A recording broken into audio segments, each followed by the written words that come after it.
Elden Ring does not begin with the fall of a kingdom. It begins after the fall has already happened.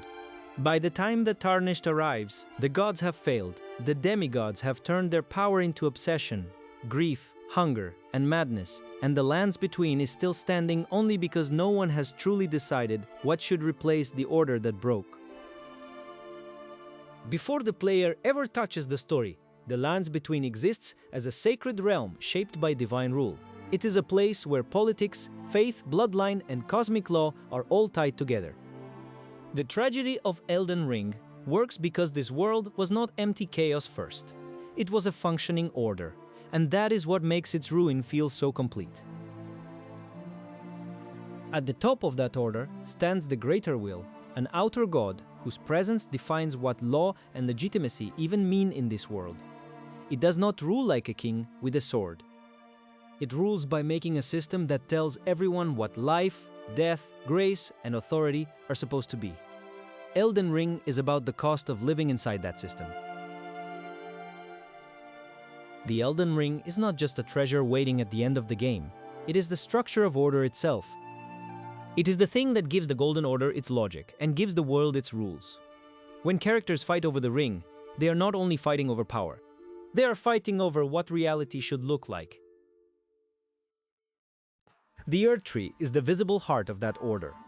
It towers over the lands between as both miracle and warning, a holy symbol that promises blessing, permanence, and divine meaning. To those who believe, it is proof that the world has purpose. To those trapped beneath its authority, it is also proof that the old order is watching everything. The center of the old order is Queen Marika the Eternal, vessel of the Elden Ring and living pillar of the Golden Order. She is not only a monarch, she is the body through which divine law reaches the world.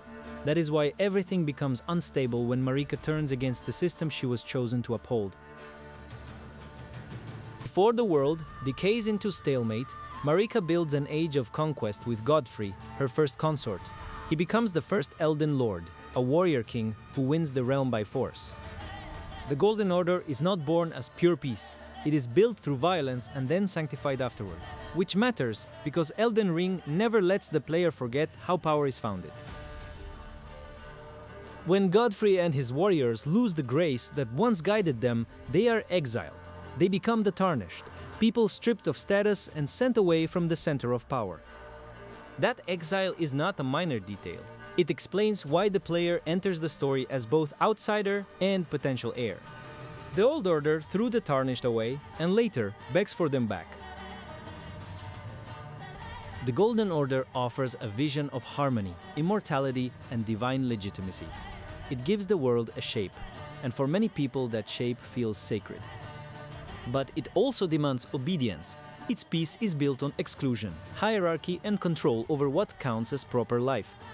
Elden Ring works best when the Order is seen as both grand achievement and suffocating prison. Another major piece of this history is Radagon, a red-haired champion of the Golden Order. He first appears as a military threat to Liurnia and the Carian royals. His role matters because Elden Ring is never only about monsters. It is also about rival ideologies, moon and star magic, inherited nobility, divine law, and the struggle to decide which worldview rules the future. The war with Liurnia ends in an unexpected alliance when Radagon marries Rennala, Queen of Caria and Master of Raya Lucaria. For a time, this union looks like a bridge between the Golden Order and a different tradition of power. Their family becomes one of the most important lines in the story because nearly every major future of the world grows out of their children. From Radagon and Rennala come Radahn, Rykard, and Ranni. Each child later becomes a completely different answer to the world's collapse. Radahn turns strength into arrested motion. Rykard turns rebellion into blasphemous appetite. Ranni turns defiance into cosmic withdrawal. Even before the player meets them, the game is quietly building a map of futures that all begin inside one broken family. That family breaks when Radagon abandons Rennala and returns to the capital to become Marika's second consort. Rennala is left devastated, clinging to memory and to the Amber Egg that becomes the symbol of her grief. The story does not treat this as mere romance, it treats it as political fracture, because personal betrayal here is inseparable from the collapse of kingdoms. One of Elden Ring's deepest revelations is that Marika and Radagon are not simply partners. In a profound and unsettling sense, they are one being. That truth reframes the whole story. The Golden Order's ruling pair is already divided within itself. The god at the center of the system is carrying contradiction inside one body long before the world visibly breaks. Marika also reshapes reality by removing the Rune of Death from the Elden Ring. This matters because it changes the structure of life itself. Death no longer moves through the world as it once did. The Golden Order does not merely govern people. It edits the rules of existence, deciding what mortality is allowed to mean under divine supervision. The removed Rune of Death is entrusted to Maliketh, Marika's shadow. His duty is to contain destined death so that the order remains intact. In another story, this might sound like a noble protection. In Elden Ring, it also sounds like a warning. A system that must lock away death to preserve itself is a system whose peace may depend on denial rather than truth. Around Marika and Radagon spreads a line of demigods whose lives are marked by power and distortion. Miquella is brilliant yet eternally young. Malenia is unmatched yet consumed by scarlet rot. Morgott and Mohg are born as omens and pushed into rejection. Godwyn is celebrated as a golden heir. The family looks divine from a distance and deeply damaged up close. The event that truly cracks the world is the Night of the Black Knives. Assassins armed with the stolen power from the Rune of Death strike at the divine family. Elden Ring does not present this as random murder. It is a surgical violation of the Order's deepest promise. If death can be smuggled back into the sacred bloodline, then the whole structure can bleed. Ranni plays a crucial role in that night. She steals a fragment of destined death and helps create the means by which the assassins can kill a demigod. Her goal is not simple cruelty. She refuses the fate prepared for her by the greater will and begins trying to escape a system that would turn her into another instrument of cosmic obedience. The victim of that plot is Godwyn the Golden, and his death is one of the most important tragedies in the game. His soul dies, but his body does not perish in the clean way the world expects. That incomplete death becomes a wound in reality itself. It shows what happens when a divine order tries to suppress death, and then loses control of it anyway. At the same time, Ranni kills her own body so that her spirit can escape the control of the two fingers and the greater will. This parallel death is key. Godwyn loses soul and keeps body. Ranni loses body and keeps soul. Their fates mirror each other and prove that rebellion in Elden Ring often takes the form of tearing the self apart to avoid being owned. Godwyn's ruined state spreads into the world as Deathroot, and the phenomenon called those who live in death. This is not just monster flavor. It is the aftershock of a broken law. The Golden Order tried to regulate mortality so tightly that once death returned in a corrupted form, it came back as contamination, haunting the land and exposing how unstable the old peace always was. After these events, Marika shatters the Elden Ring. Elden Ring never gives a single simple speech explaining her heart. And that ambiguity is part of the power. Was it grief over Godwyn? Revolt against the greater will, recognition that the system had become intolerable, or all of those at once? What matters is that the God-sustaining order becomes the one who breaks it. Where Marika breaks, Radagon tries to repair. That contrast matters. Inside the same divided being, one force shatters the structure, and another desperately tries to preserve it. Elden Ring turns theology into inner conflict. The world breaks not only because enemies attack it from outside, but because contradiction is already living at the center of authority. When the ring shatters, its fragments become the great runes. Marika's offspring seize them, and the struggle over the world becomes a struggle over pieces of broken law. This is why the demigods matter so much. They are not just bosses guarding loot. Each one is someone who inherited a fragment of order and transformed it into a personal obsession. The war that follows is called the Shattering, and it devastates the lands between. The demigods fight not as saviors with clear solutions, but as wounded powers unable to rise above their own damage. The Greater Will does not deliver a clean answer. The old order no longer works, but the people best positioned to replace it are too broken to build anything whole. That is the central tragedy of the world before the player arrives. Every powerful claimant is trapped in some form of failure. Some cling to heritage, some to revenge, some to purity, some to appetite, some to escape. None can actually heal the realm. By the time the Tarnished arrives, the question is no longer who deserves the throne, it is what kind of future can even be imagined. The Tarnished are then called back by grace. Gold reappears to people once rejected, guiding them toward the lands between.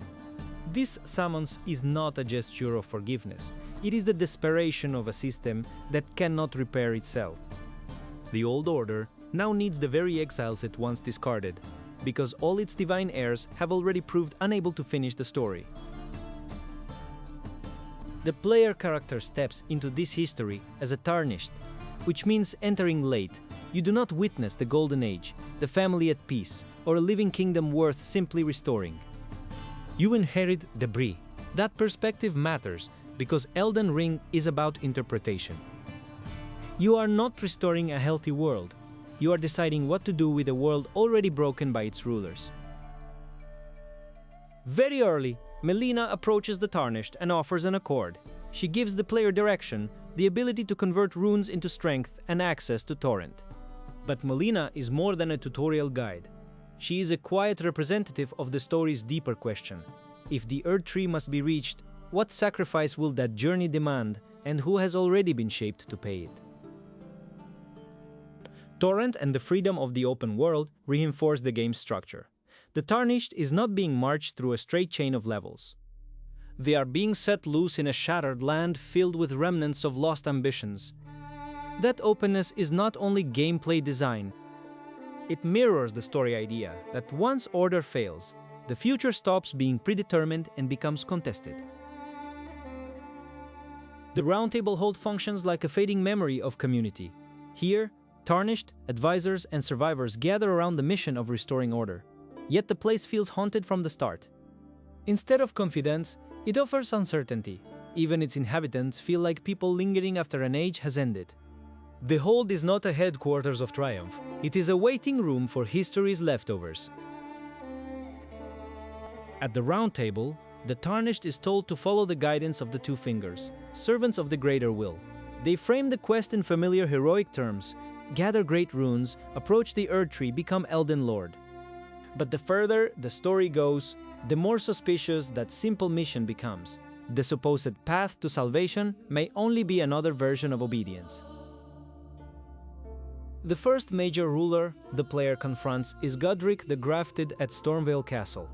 Godrick matters because he represents the emptiness of inherited legitimacy. He belongs to the golden lineage, but he lacks the greatness of those he imitates. His answer to weakness is grafting, physically stealing strength from others in a desperate effort to look worthy. Godrick is what happens when noble bloodline survives after real nobility has died. He is obsessed with ancestry, symbols, and the image of divine rule, yet he is fundamentally insecure. Elden Ring uses him early to state a key theme. The old order is still wearing crowns, but many of those crowns are now empty performances stitched together from fear and vanity. Defeating Godrick does not save the world. It simply removes one decayed claimant from the board and grants the Tarnished a great rune. That is important, because the game refuses to flatter the player too quickly. Even a major victory only confirms how low the world has already fallen. Its first guardian is not a righteous king, but a scavenger living off dead prestige. Beyond Stormveil lies Liurnia, a region shaped by the broken relationship between the Academy, Carian royalty, and the Golden Order. Here the world feels less like a battlefield and more like a place suspended in grief. Knowledge, magic, and aristocratic beauty still exist, but they no longer cohere into stable purpose. Liurnia is what collapse looks like when it becomes melancholy. Rennala, once queen and powerful sorceress, is one of the clearest examples of power emptied by loss. She does not rule a thriving realm anymore. She retreats into obsession, fixated on rebirth and memory, cradling the ember egg Radagon left behind. Her tragedy shows that the demigods are not only monsters of aggression. Some of them have simply been hollowed out by abandonment. Rennala is not a savior either, but she is not framed as a pure villain. She represents a future trapped in the past, a world trying to relive what is gone rather than confront what is broken. That is why Elden Ring feels richer than a simple war story. Even its fallen rulers are symbols of different failed reactions to loss. Ranni's path grows out of this same carrion world, but she responds differently. Instead of retreating into memory like Rennala, she rejects the role the greater will prepared for her. She wants freedom from divine supervision, from the fingers, and from a cosmic order that treats beings as vessels. Ranni matters because she asks whether escaping the system is better than repairing it. Caelid shows the physical result of demigods who are more brutally than anywhere else. It is not merely a dangerous zone. It is a wound. The land itself has been poisoned by scarlet rot, turning battle history into geography. If Limgrave shows decline and Liurnia shows sorrow, Caelid shows what happens when power stops pretending to be noble and simply destroys the world around it. At the center of Caelid stands General Radahn, once one of the mightiest demigods. He is remembered for strength so immense that he holds back the stars themselves. Radahn represents heroism fossilized into sovereign force. He is still imposing, still mythic, but his greatness is frozen. He cannot move history forward. He can only prevent movement and become a monument to a ruined age. Radahn's fall is tied to Malenia, Blade of Miquella. Their clash is one of the defining events of the Shattering. Malenia marches not as a conqueror seeking a stable throne, but as a warrior driven by loyalty and burdened by affliction. Her story matters because she is both magnificent and tragic, one of the clearest examples of grace and ruin existing in the same person. When Malenia and Radahn fight in Caelid, the battle does not produce a savior. It produces catastrophe. Malenia unleashes scarlet rot, poisoning the region and leaving Radahn alive yet broken. This is quintessential Elden Ring. Even the greatest warriors do not cleanse the world through combat. Their struggle only deepens the damage and leaves the land carrying the scar forever. After that battle, Radahn becomes a legend trapped in misery, wandering the wastes in madness, while his soldiers keep honoring him through ritual war. His fate shows how Elden Ring treats glory. Greatness here does not resolve into peace. It curdles into spectacle, memory, and pain. Radahn is not a final answer for the lands between. He is proof that even grandeur can become a prison. Radahn's defeat allows the stars to move again, and that change matters because the world of Elden Ring is tied to fate at a cosmic level. This is where the player begins to understand that the story is not only about castles and bloodlines. It is also about whether destiny itself remains chained to the old order or can be released into something different. Another possible future appears in Rykard. Rather than uphold the Erdtree, he chooses outright blasphemy, merging with the god-devouring serpent and turning rebellion into grotesque consumption. Rykard represents refusal taken to monstrous excess. He rejects the Golden Order, but not to create a freer world. He rejects it so completely that he becomes another devouring tyranny. Volcano Manor builds an ideology around that rebellion. It invites followers to hunt the champions of the Erdtree and imagine a world freed from divine hierarchy. Yet, the longer the player engages with it, the clearer its corruption becomes. Elden Ring refuses easy anti-establishment heroism. The destruction of one oppressive order can still curdle into another form of cruelty and appetite. Rykard matters because he proves that rejecting a broken order is not enough by itself. The question is what comes after rejection.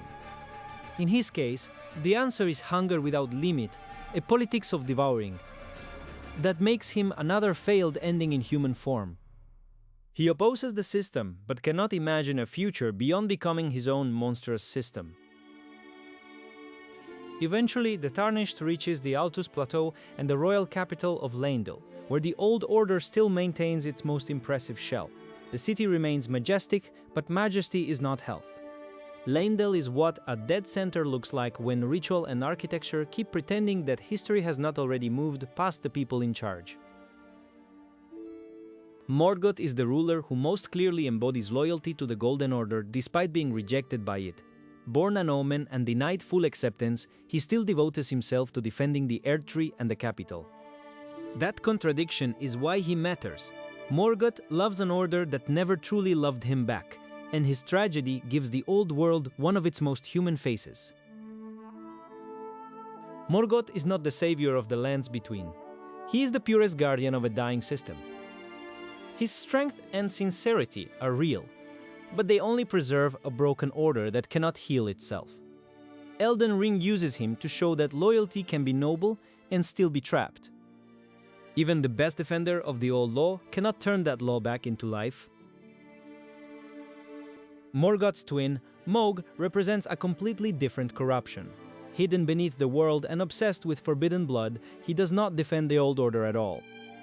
He seeks to create a new dynasty through violence, possession, and delusion. If Morgott is tragic fidelity, Mohg is predatory ambition. Another reminder that collapse breeds not only ruin, but opportunists. Mohg's most disturbing role comes through Miquella. He steals Miquella away, hoping to raise him into the center of a blood-soaked new age. This matters because Miquella otherwise appears as one of the few figures who truly tries to build an alternative.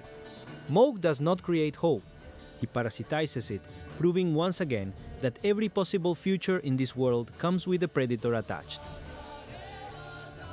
Miquella's Erdtree is one of the game's most important ideas, even though Miquella remains absent. He tries to build a refuge outside the limitations of the Golden Order, a place for the rejected and cursed. That attempt matters, because it shows there really were other possibilities once. The tragedy is that even this gentler alternative remains unfinished and vulnerable to exploitation. Malenia is inseparable from that hope and that failure.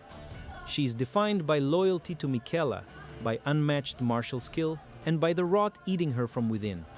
She is one of the game's clearest examples of beauty and devastation sharing the same body. Malenia is not a villain who chose evil. She is a demigod whose gifts and curses became impossible to separate. Taken together, the demigods form a gallery of failed endings. Godrick is false inheritance. Rennala is grief frozen in place. Radahn is greatness trapped in stagnation. Rykard is rebellion turned appetite. Morgott is loyal duty chained to a dead system. Mohg is domination. Malenia and Miquella are wounded idealism. None of them can become a true future for the world. When the Tarnished finally approaches the Erdtree, the truth becomes unavoidable. Gathering great runes is not enough. The tree remains barred by thorns. The old system called the Tarnished back, but its center still refuses full access. This is where the game openly reveals that becoming Elden Lord is not a straightforward inheritance. To reach the heart, something sacred must be burned. Melina's purpose comes into sharper focus here. She is not simply accompanying the player out of kindness. She is tied to the mission of reaching the Erdtree, and that mission involves sacrifice. Her story gives Elden Ring emotional weight because it turns the question of cosmic order into something personal. The future is not chosen at an abstract distance. Someone must always pay for it. The road then leads to the mountaintops of the Giants, a region haunted by the history the Golden Order tried to erase. These mountains preserve the memory of forces that once stood outside Erdtree dominance. The journey matters, because the deeper the Tarnished goes into the story, the more the Old Order is revealed as something built by suppressing other truths rather than harmonizing them. The Fire Giant stands as the last guardian of the flame that can burn the Erdtree. In narrative terms, this is crucial. To move beyond the Old Order, the player must rely on a power that Order once tried to destroy. Elden Ring keeps insisting that the future cannot be made from pure continuity. It must pass through what the Golden Order feared and condemned. Beneath the capital lies another path entirely, the Frenzied Flame. Here the story reveals a future built not on repair or rebellion, but on total negation. The Frenzied Flame sees all division, suffering, and existence itself as an error to be burned away. It matters because Elden Ring does not only offer hopeful alternatives, it also offers the temptation to end pain by ending the world that feels it. The Lord of Frenzied Flame ending is horrifying precisely because it speaks to exhaustion. After witnessing a world built on control, rot, curse, and endless struggle, one possible response is to decide that none of it deserves to continue. Elden Ring does not frame this as righteous clarity. It frames it as the most extreme answer to despair. If order fails, annihilate the need for order entirely. Burning the Erdtree is the irreversible act that proves that Tarnished is no longer merely serving the old system. Whether the price is paid through Malenia's sacrifice or transformed by the Frenzied Flame path, the tree must burn. This is one of the story's central images because it shows that even to approach authority, the player must wound the sacred symbol that once defined the world. That act leads to crumbling Farum Azula, a place outside ordinary time where the story feels like it is reaching behind the Golden Order to touch older truths. The location matters not only because it is dramatic, but because it suggests the world has layers deeper than the current regime. To decide the future, the Tarnished must move through the ruins of powers older than the Erdtree itself. In Farum Azula, the Tarnished confronts Maliketh, the Keeper of Destined Death. This is not merely a boss escalation. It is the moment the old system's deepest lock is finally challenged. Maliketh stands between the world and the restoration of mortality's missing force. To defeat him is to admit that the future cannot be made while death remains sealed away behind divine fear. When Maliketh falls, Destined Death is released back into the world. This changes everything. The order that tried to define life by excluding death can no longer pretend its laws are absolute. The player has not simply beaten another enemy. The player has reopened the truth the Golden Order spent ages suppressing. That is why the final act feels less like conquest and more like judgment. Returning to Leyndell reveals the capital buried in ash, visually confirming what the story has been saying all along: the old world is over. What remains is no longer a functioning center of sacred authority. It is a ruin, waiting for someone to define what comes next. The player is not entering a coronation hall. They are walking through the remains of a civilization after its myth has burned. Sir Gideon of Nir is another important figure in this late collapse. He gathers knowledge because he believes knowledge can master the world's complexity, but at the end he fails to act with true clarity. Gideon matters because he represents another dead end, interpretation without courage. In a world where every answer is costly, understanding the problem is not the same as being able to choose a future. Before the throne, Godfrey returns. The first Elden Lord stands again as a memory of the age that founded the Order by conquest. His presence reminds the player that the Golden Order was never innocent. It began in war, was sanctified into law, and now ends by testing whether anyone strong enough to inherit it also understands the world it damaged. When Godfrey casts aside restraint and reveals Hora Lux, the old warrior beneath the kingly image, Elden Ring strips monarchy down to raw violence. This is what lies beneath noble titles: domination, strength, the will to take and hold. The Tarnished cannot reach the final decision without facing the founding logic of the old age in its most honest form. At the end waits Radagon, still trying to defend or restore the broken order. His presence is tragic because he is not merely evil.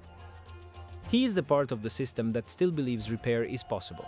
Yet that repair means preserving the same structure that already produced grief, war, exclusion, and collapse. Radagon is the last sincere defense of a failed world. After Radagon comes the Elden Beast, a manifestation of the greater will's order made cosmic and strange. This final battle makes the story's scale clear. The Tarnished is no longer only fighting a royal line or a civil war. The Tarnished is confronting the very logic that shaped reality in the lands between. The final question is not who rules, but what kind of order deserves to exist? This is why Elden Ring's endings matter so much. They are not simple windscreens. They are different futures for a world that has already outlived the certainty of its gods. The game does not offer a clean, universally correct resolution. Instead, it asks what you are willing to inherit, preserve, alter, reject, or escape after witnessing how thoroughly the Old Age failed. The Age of Fracture is the most direct continuation. The Tarnished repairs the Elden Ring and becomes Elden Lord, but the world's underlying structure remains broadly intact. This ending suggests continuity more than transformation. It restores rule after chaos, yet leaves the player wondering whether stability alone is enough when the system being stabilized is the same one whose contradictions shattered everything. The Age of the Duskborn introduces a world where those who live in death are no longer excluded from reality. Instead of pretending the old order can simply erase corruption, this ending incorporates the truth that death has already changed. Its meaning is not simple evil or decay. It is a future that accepts an altered condition of life, even if that acceptance feels uncanny and unsettling. The Age of Order, associated with Gold Mask, aims to repair the instability of the Golden Order by removing the flaws introduced by gods and their contradictions. It seeks a more perfect law, more consistent and less vulnerable to the whims of divine personalities. What it says about the future is clear. Perhaps the problem was never order itself, but an imperfect order administered by unstable beings. The Blessing of Despair is one of the bleakest possibilities. By spreading the Dung Eater's curse into the future, the player creates an age in which corruption becomes universal inheritance. This is not liberation. It is the weaponization of suffering. Its meaning lies in resentment, hardened into policy.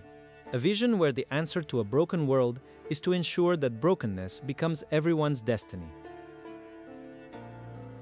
The Lord of Frenzied Flame ending rejects the whole project of repairing or revising order. Instead, it burns the world in a fire meant to erase division, suffering, and selfhood together. What it says about freedom is terrifying. If every structure becomes oppressive, then the final escape is to destroy structure itself. It is annihilation disguised as release, born from despair rather than hope. The Age of Stars through Ranni is the most distant from the old order. Rather than preserve the greater will's immediate authority, it removes that authority and sends the world into a colder, more uncertain freedom. This ending is not automatically perfect or comforting. It represents distance, ambiguity, and release from divine control, trading familiar hierarchy for a future that must survive without that supervision. Taken together, the endings are arguments about order, freedom, decay, curse, and escape. Some preserve structure. Some revise it, some corrupt it openly. Some flee it, some destroy it. Elden Ring's achievement is that none of these futures feels clean. Each carries a cost, because the player is not saving a living paradise. The player is choosing what kind of broken future should replace a broken past. That is the real story of Elden Ring. The Tarnished does not arrive to rescue a healthy kingdom or to kill bosses for a throne. The Tarnished arrives after gods, demigods, and heroes have already failed, and walks through the remains of their answers. The final choice is not who deserves victory. It is what the world should become once the old order has already proven it cannot save itself.